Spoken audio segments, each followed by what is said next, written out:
के महान संत हुए हैं बाबा कबीर, जिन्होंने जीव को सिर्फ उस विधाता से मिलाने का रास्ता मार्ग तय किया था।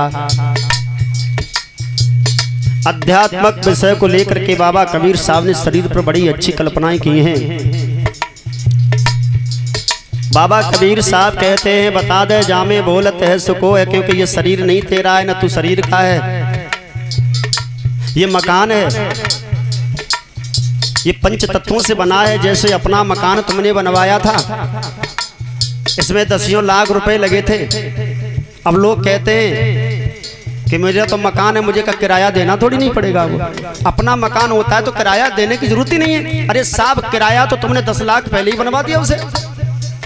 अरे बनवाने में 10 लाख तो तुमने पहले ही एडवांस कर दिया, अब क्या देते ही रहोगे?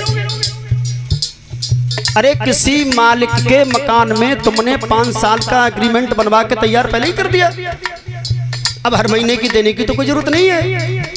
इसी प्रकार ये पंच तत्व का शरीर भी मेरा मकान है, और तुम ये सोच रहे होगे कि हमें इसका किराया नहीं चुकाना पड़ेगा। मैं दावे के साथ कहता हूँ, शरीर का भी तुम्हें किराया चुकाना ही चुकाना है। जबकि भारत में रहोगे शरीर को लेकर के, तो सरकार को तुम्हें कोई ना कोई टैक्स देना पड़ेगा। इस दुनिया में रहोगे तो तुम्हें कोई ना कोई टैक्स चुकाना पड़ेगा, क्योंकि इस संसार में रहने का भी किराया है लोगों। लेकिन शरीर के अंदर जो बोल रहा है जीव, इसे भी किराया देना ही देना पड़ेगा, क्योंकि बिना किराए के हमें कोई यहाँ पूछने वाला। आप संसार में पंच तत्व के शरीर को लेकर के रह रहे हैं, तो यहाँ नोटों के लिए किराया चाहिए। और शरीर के अंदर आध्यात्मिक विषय में देखोगे तो यहाँ सिर्फ नाम जप प्रभु का भजन रूपी किराया हमें चुकती करना ही करना पड़ेगा। कबीर साहब कहते हैं,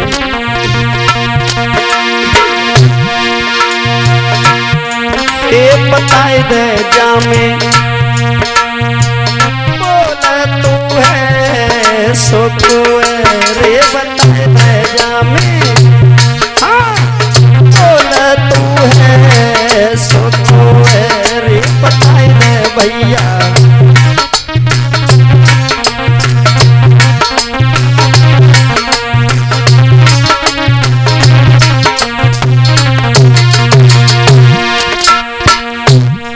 दुनिया कैसी भ्रम में पड़ी है साहब। यहाँ लोग कहते हैं कि हम फलाने सिंह हैं, कि हम इस जाति के हैं, कि हम उस धर्म के। यहाँ कोई धर्म ही नहीं, मानव की कोई जाति नहीं है। एक धर्म तो धर्म ही है, चाहे उसके पंथ कितने भी बना लो। कबीर साहब की वाणी ने लिखा,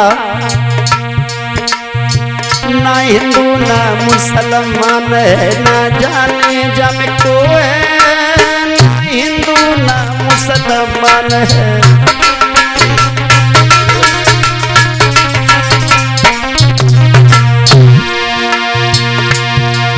ए ना हिंदू ना मुसलमान है, ना जाने जम को है, ना हिंदू ना मुसलमान है।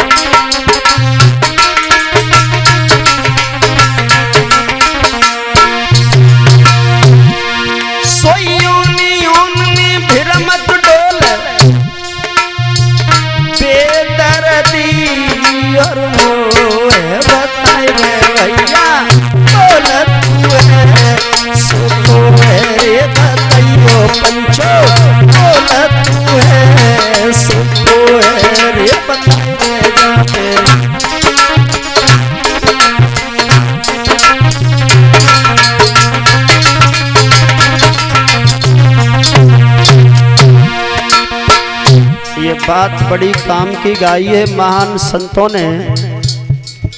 ना हिंदू ना मुसलमान है, ना जाने जमे को है, क्योंकि उस जीव की कोई जाति नहीं है, कोई धर्म नहीं है, वो तो परमपिता परमात्मा का अंश है लोगों। अब उस अंश को ही तो खोजना है कि वो है क्या, आया कहाँ से। अब वो बिना भक्ति के हमें अनुभव करा नहीं सकता है। बिना गुरुओं की कृपा से हमें उस हंस को भी खोजना बहुत मुश्किल पड़ जाएगा।